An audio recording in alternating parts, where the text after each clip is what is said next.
फिर गांव आई बहू। हाय रे, वो कल मुही फिर आने वाली है। मैं तो नहीं चाहती कि वो यहाँ आए। अरे तुम्हारे इकलौते बेटे की बीवी है, बहू है तुम्हारी, कोई बेगाना नहीं कि तुम नहीं चाहती कि वो घर ना आए। अरे उसका घर है ये। है तो, लेकिन याद है ना पिछली बार एक ही दिन के लिए आई थी, गांव की शक्ल ही बदल कर चली गई। इस बार न जाने क्या क्या करेगी। कलावती अपनी बहू रमा के गांव आने से परेशान थी। अरे शहर की लड़की है, गांव आकर क्या कमाल करती है देखिए। रमा रेलवे स्टेशन पर। हाय रे, गांव की जमीन पर पैर रखते ही गोबर की बदबू आने लगी है। कैसी बात कर रही हो? इसी महक को सूंघ सूंघ कर तो मैं बड़ा हुआ हूँ। हाँ, तभी तुम्हारे परफ्यूम का खर्चा इतना ज्यादा है। पति को रमा की बात बिल्कुल अच्छी नहीं लगती। अब कोई आया है क्या रिसीव करने? कोई क्यों आएगा, मेरा गांव है, गली गली की पहचान है मुझे। चलो आगे से टांगा कर लेते हैं। No no no no, last time मेरी कमर लचक गई थी, मैं तो पैदल ही ठीक हूँ। भाई मैं तो टांगे पर ही जाऊंगा, वैसे भी शहर में टांगा कहाँ मिलता है। पति टांगा बुलाकर उसमें बैठकर चला जाता है। अरे वाह, हाय रे मेरा बेटा। पर बेटा इतना दुबला क्यों हो गया तू? बेटा बहू नहीं आई क्या? अच्छा ही तो है ना नहीं आई, आती तो बस अपनी शेखी झाड़ती रहती शहर की सारी। मुझसे नहीं होता, अभी आती तो कहती। बस तभी बहू की आवाज जोर से आती है। हाय रे, मेरे पैरों में मट्टी लग गई है। क्यों नहीं सरकार को बोलकर आप लोग सड़कें पक्की करवा लेते हैं? कोई तो मेरे पैर में पानी डाल दो। अरे ये कहाँ से आ गई? मैंने तो सोचा था मेरा बेटा अकेला आया है। लेकिन जैसे ही सास की नजर बहू पर पड़ती है तो वो उसके कपड़े देखकर जोर से चिल्लाती है। अरे ये क्या पहन कर आ गई यहाँ? पता भी है कि कहाँ है वो? अरे कैसी लड़की है, बेटा शहर ही छोड़ देता इसे तो। हाँ हाँ, मुझे भी शौक नहीं है इस मिट्टी में पैर मारने का। अरे जा जाकर साफ हो जा और खाना बना ले। माँ जी, अभी अभी चली आ रही हूँ, आज तो खाना आप बना लेती। हाय रे, मैं बना लेती? कहीं की महारानी है क्या तू? जा जाकर काम कर। शहर की होगी अपनी, मेरे गांव में मेरी चलती है। हाँ जा। बहू जाकर नहा धोकर किचन में पैर रखती ही है कि जोर से चिल्लाती है। अरे वो गैस चूल्हा कहाँ गया? और सिलेंडर भी नहीं दिख रहा। माँ जी, मेरे पापा ने गैस इसलिए तो दिया था कि मुझे ये मिट्टी वाले चूल्हे में ना खटना पड़े। आपने वो भी हटा दिया क्या?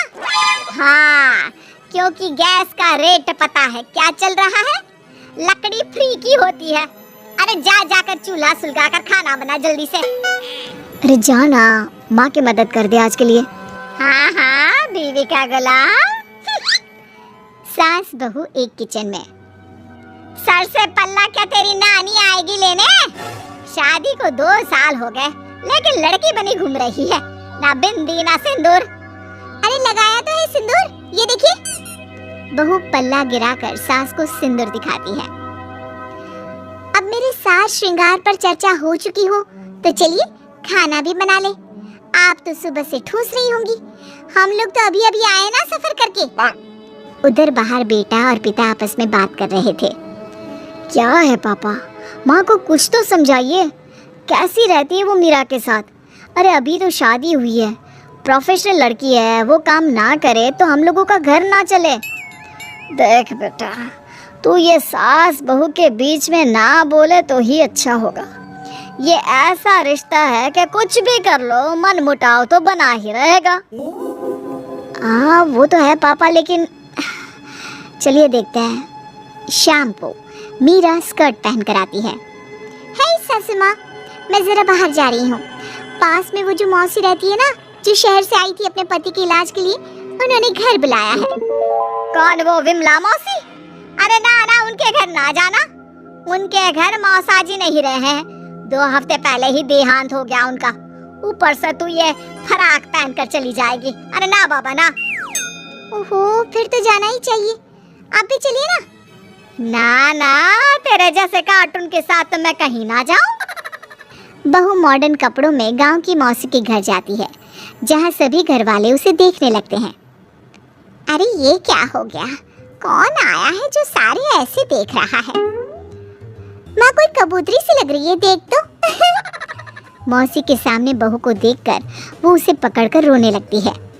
हाय रे बहू, क्या बताए, तेरे मौसा जी नहीं रहे। शहर में तेरे घर पर रहकर मैंने उनका इलाज करवाया, लेकिन मैं बचा नहीं पाई उनको। देखिए मौसी, जो होना था वो तो हो गया, लेकिन अब कैसे चलेगा घर? तभी एक सरकारी आदमी उनके घर आता है। ये विमला देवी कौन है? मैं ही हूँ। कौन है, कहाँ से आए हैं आप? मैं आपके पति के दफ्तर से आया हूँ। ये कागज में आपके साइन लेने हैं, जरा जल्दी कर दीजिए। विमला मौसी जैसे ही साइन करने जाती है, बहू रोक लेती है। रुकी मौसी, कभी भी आंख बंद करके साइन नहीं करना चाहिए। देखिए तो क्या लिखा है पेपर पे। अरे बिटिया, हम कहाँ पढ़ना लिखना जानते हैं, जब से ये गए हैं साइन ही तो किए जा रहे हैं। लाइए मैं पढ़कर देखती हूँ कि क्या है। देखिए मैडम, ये इन लोगों के घर का मामला है। आप ना ही बोले तो ठीक है, इसमें कोई गलत बात थोड़ी ना लिखी है। अरे हम चोर नहीं, सरकारी लोग हैं। जाने दे बहू, कुछ गलत नहीं होगा। अरे पर पेपर पढ़ने में कितना वक्त लगता है, और अगर कुछ गलत नहीं है तो आपको परेशानी क्या है?